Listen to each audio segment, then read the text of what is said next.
Good morning! This video is about people who are struggling with the long clubs. People who've only been playing 2 years, or anybody who's lost their way with the long clubs. This is all about underrated golf shots.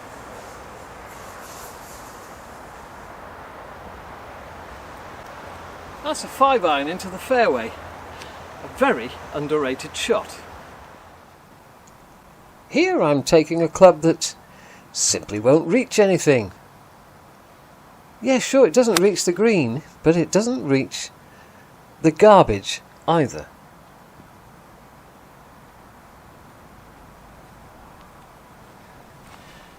An 8-iron short of the green. Another underrated shot.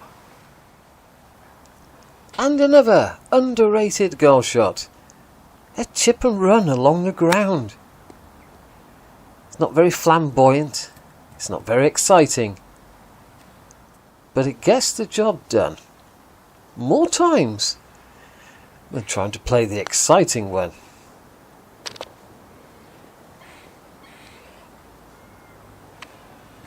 Tell you what, I could sell that par in a competition, couldn't I? I got 2 clubs here. This is my driver, this is my 4 hybrid.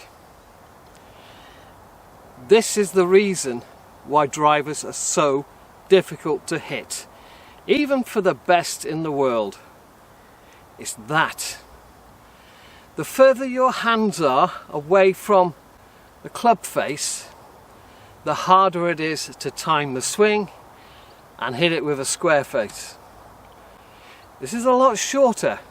It's a lot easier to use, even if it was exactly the same loft as this. I'm trying to give you options here. I'm trying to make you think. Hopefully you will. Whenever I make a video like this, I always get someone in the comments saying, I can't hit a 5-iron, I can't hit a 4 hybrid or a 3 hybrid. Well, I'll ask you back. If you can't hit clubs with short shafts and loft, why are you trying to hit driver? I don't take any enjoyment out of this, pointing out these errors. I don't get any enjoyment watching people do it off the first tee and the second tee and all around the golf course. I'm giving you options that can help you. Like being so far short here that big tree isn't an issue for me, and I play that unexciting, boring shot along the ground, which is so much easier to play than that elaborate flop shot that people seem to insist on attempting and usually making a mess of. 9 shots for 2 holes ain't bad. I didn't come out of the womb as a fully formed golfer with a golf swing and a brain. In fact, 1988 and 1989 were very, very painful learning experiences. I remember to this day, I lost 12 balls around Painswick one time.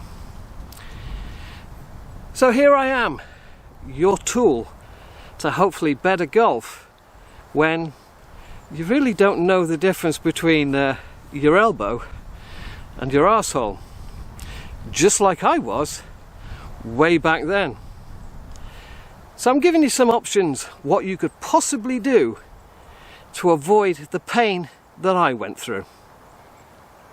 Yeah, it wasn't pleasant, but then I wasn't playing golf at that point. I was playing hit a ball with a lump of metal on the end of a stick.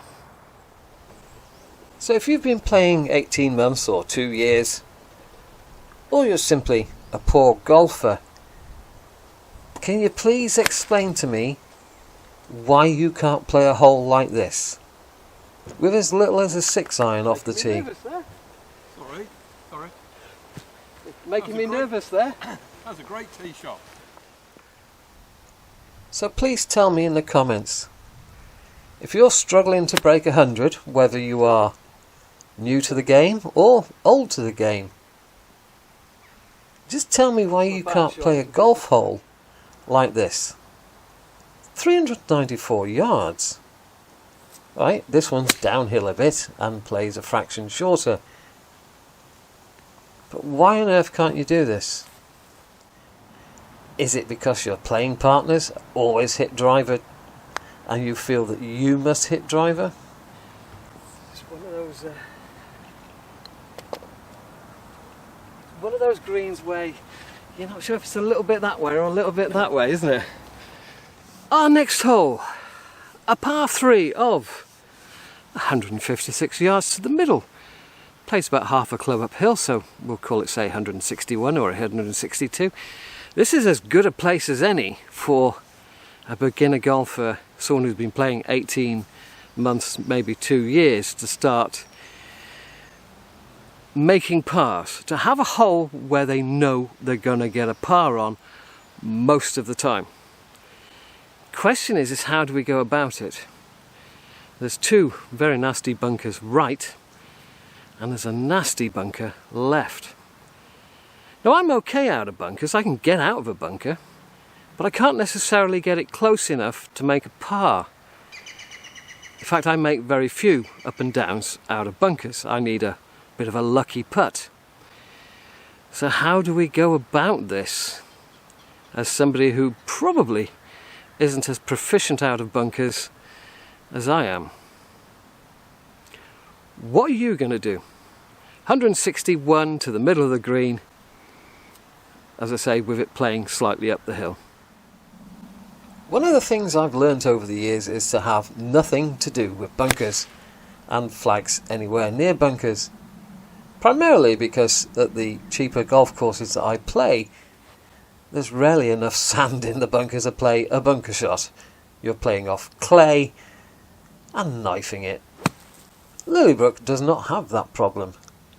But all the same, no bunkers please. See, I'm pretty decent out of a bunker, even a long bunker shot like that. But I'm still very unlikely to make a par. I'm 15 to 18 feet away, seeing as the flag was at the back. My first ball is just over there on the grass, and I'm a lot better off grass. Well, we're all better playing off grass, no matter our standard. We're not Luke Donald. We don't get out of bunkers to 6 inches every time. It's more likely to be a distance that we struggle with. Damn, almost sold it.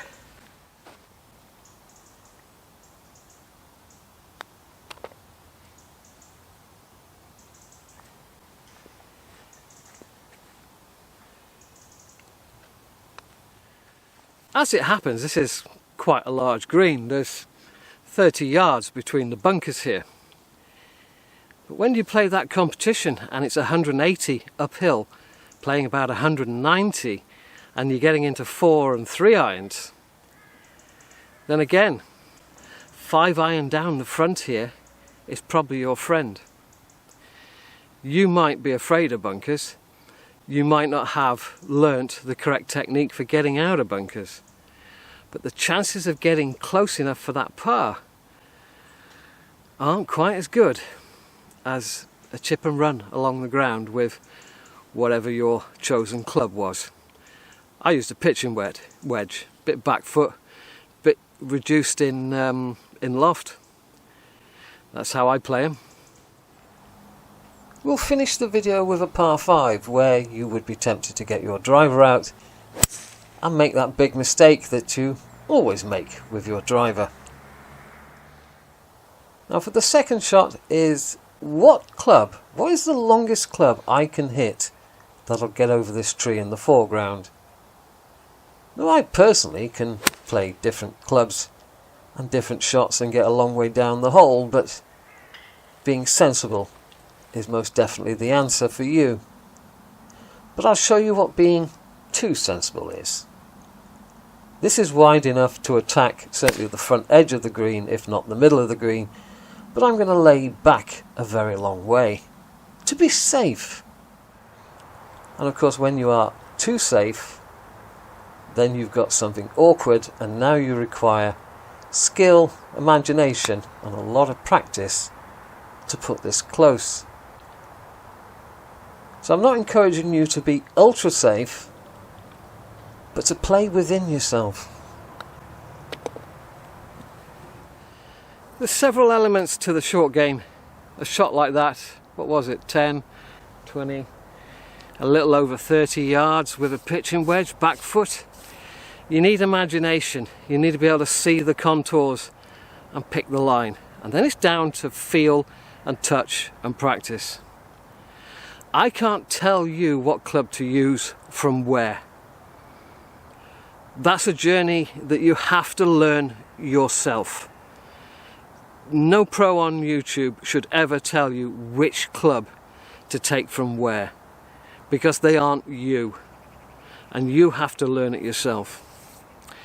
But when it comes to actually playing the game and breaking 100, there's many ways to do it. But I can assure you of one thing: the closer that your hands are to the club face, the success rate goes up. And that's why, if you're 18 months into this game and you're using driver 14 times around, why you're still struggling to break that 100. You'll break it if you do it my way. You'll break it if you put loft in your hand, take 3 shots, even 4 shots to get onto a green. It doesn't matter. You're just going to do a lot better than driver. I promise you. I promise you. I can still remember the pain of 1988 and 1989. Ta-ra.